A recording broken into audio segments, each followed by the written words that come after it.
দর্শক, আজকের ভিডিওতে আমি আপনাদেরকে বেশ কয়েকটি ব্যতিক্রম খাবার তৈরির পদ্ধতি দেখাবো। ভিডিওটা পুরোপুরি দেখলে অনেক অজানা খাবার সম্পর্কে জানতে পারবেন। দেখুন, একটা ফুয়েল পেপারের মাধ্যমে মাছকে প্রসেসিং করে কেটে ভেতরে ঢুকিয়ে সস, তারপরে কিছু মশলা দিয়েছে। এবার বিশেষ একটা চুলা আছে, সেই চুলার উপরে সারিবদ্ধভাবে প্রতিটি প্যাকেট রাখা হয়েছে। এই ফুয়েল পেপারটা কাটা হচ্ছে, যখন অর্ধেকটা হয়ে গেছে কাটার পর ভেতরে দেখতে পাচ্ছেন কিছু মশলা ছিল, আরো কিছু মশলা, সস, এগুলো মিক্সিং করে দিয়ে আরো কিছু সময় রেখেছে। দেখুন কি চমৎকার একটা খাবার তৈরি হয়েছে, মাছের রেসিপি। এরপরে আরেকটা ব্যতিক্রম খাবার তৈরি করা দেখায়। দেখুন, আটার মধ্যে কিছু সবজি দিয়েছে, তারপরে এটাকে জোরে একত্রিত করে অনেকটা গোলাপ ফুলের মতো করেছে। এবার বেলুন দিয়ে চাপ দিয়ে এটাকে গোল করা হলো চাকার মতো। এবার একটা বিশেষ চুলা আছে, ওই চুলার মধ্যে দিয়ে দেখুন বের করেছে, যখন হয়ে গেছে দেখতেও বেশ ভালো লাগছে। তারপরে এইটা দেখুন, আটাগুলোকে আগে প্রসেসিং করে ভেতরে সবজি দিয়েছে, তারপরে এটাকে নির্দিষ্ট পরিমাপে কেটে কাঠি দিয়ে চাপ দিয়ে একটা বিশেষ আকৃতি তৈরি করা হচ্ছে। এবার লম্বা করার পর এটা ট্রেতে তুলে এটা ওই চুলাতে দেওয়া হবে। অনেকটা হয়ে যখন যাবে তখন কিন্তু দেখতে বেশ চমৎকার লাগবে। দেখি কেমন হয়েছে।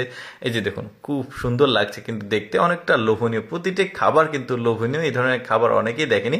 দেখতে থাকুন, আরো অনেকগুলো দেখাবো। যেমন এটা আটাকে প্রসেসিং করে উপর দিয়ে তিল দিয়ে টান দিয়ে লম্বা করছে। এবার খন্ড খন্ড করে কেটে একটার উপর আরেকটা সুন্দরভাবে সাজিয়ে এবার তেলের মধ্যে ছেড়ে দেওয়া হচ্ছে। দেখুন, অনেকটা ভাজা হয়ে গেলে কালারটাও বেশ বাদামি, আর এটা কিন্তু উপরে তোলার পর যখন ভাঙবে তখন কিন্তু আরো সুন্দর লাগবে দেখতে। এই যে দেখতে পাচ্ছেন, বেশ দারুণ আর লোভনীয়। তারপরে এটা কিভাবে তৈরি করছে দেখি। বিশেষ প্রক্রিয়াতে আটাগুলোকে কেটে উপর দিয়ে মাংসর একটা প্রলেপ দিয়ে দেওয়া হচ্ছে, তারপর এটাকে ভাঁজ করে সুন্দরভাবে লম্বা করা হচ্ছে। এবার পেঁচিয়ে একটা জিলাপির মতো করা হচ্ছে। এবার দেওয়া হয়েছে ওই বিশেষ চুলাতে।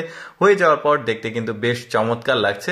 ব্রেড আর কি, ফ্যাক্টরিতে যে ব্রেড তৈরি হয় অনেকটা ওই রকম। এবার দেখুন, বাচ্চাদের একটা বিশেষ পিঠা বা কেক বলতে পারেন, এটা ফ্রেমের মধ্যে দেওয়া হচ্ছে এই উপকরণগুলো। দেওয়ার পর অনেকটা হয়ে যাওয়ার পর দেখুন, স্যান্ডেল পিঠা। আসলে বাচ্চারা এই ধরনের আকৃতির পিঠা বা কেক খুবই পছন্দ করবে। এবার উপর দিয়ে ক্রিম দেওয়া হয়েছে, বাচ্চারা খেতে ভালোই পছন্দ করবে এগুলো। তারপরে দেখুন, এই খাবারটাও বেশ চমৎকার। একটা বিশেষ যন্ত্র আছে, সেটা থেকে চাপ দিয়ে এটাকে গোল করে লম্বা করা হলো। এবার লেটুস পাতা, মাংস, ডিম, সস, আরো কিছু সবজি দিয়ে এটা তৈরি হয়ে গেল। তারপরে এইটা আবার বিশেষ পদ্ধতিতে একটা চাকার মতো জিনিস আছে, এটার উপরে বিভিন্ন রকমের খাবারের উপকরণগুলো দিয়ে এটাকে ঘুরিয়ে ঘুরে উপরে ডিম দেওয়া হয়েছে।